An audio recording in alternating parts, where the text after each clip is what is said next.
Hello అండి అందరికీ, నా పేరు చందన. ఈరోజు మన లాంగ్ వీడియోలో చూపించబోయే రెసిపీ వచ్చేసి పప్పు చెక్కలు. తెలంగాణలో అయితే గారెలు అంటారు, ఆంధ్రాలో చెక్కలు అని అంటారు.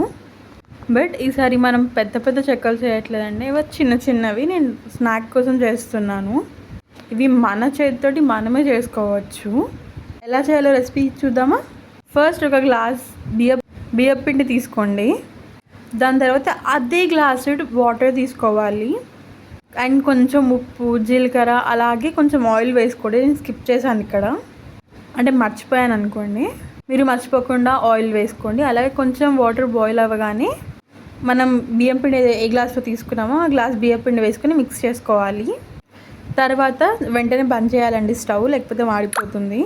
దాని తర్వాత స్టవ్ నుంచి దించుకున్న తర్వాత కొంచెం ఉప్పు, కారం, అలాగే నువ్వులు కానీ ఓమా వేసుకోండి. అసలు ప్రపంచంలో ఎక్కడైనా ఎవరైనా శనగపిండి వేయిస్తారా అండి? కానీ నేను వేయించాను. చూస్తున్నారా నా విడ్డూరాలన్నీ?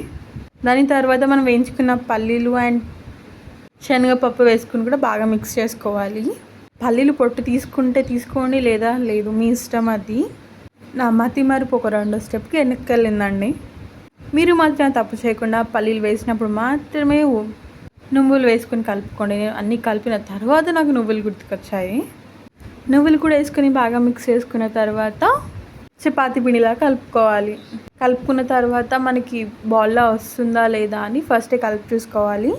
దాని తర్వాత చేతులు కడుక్కున్నాక ఫస్ట్ కొంచెం ఆయిల్ వేసుకోవాలండి చేతులకి, పిండి చేతికి అతుక్కోకుండా.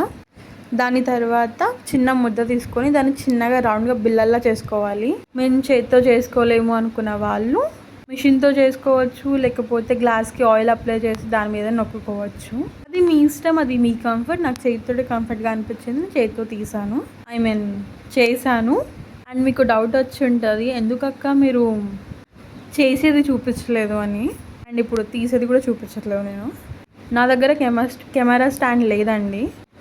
నేనే కెమెరా పట్టుకోవాలి అండ్ నేనే వేయాలి, నేనే చేయాలి అంటే నాకు కొంచెం టైం టేకింగ్ ప్రాసెస్ కాబట్టి నేను చేయడం అలాగే తీయడం చూపించలేదు.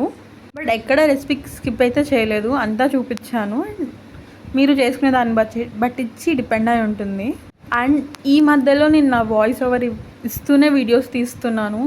అండ్ మీకు నచ్చుతున్నాయో నచ్చట్లేదో నాకు అర్థం కావట్లేదు. నచ్చున్నాయి అంటే మొత్తం ఒక లైక్ చేసుకోండి, సబ్స్క్రైబ్ కూడా చేసుకోండి. ఇంతేనండి, ఈజీ అండ్ టేస్టీ పప్పు చెక్కలు రెడీ.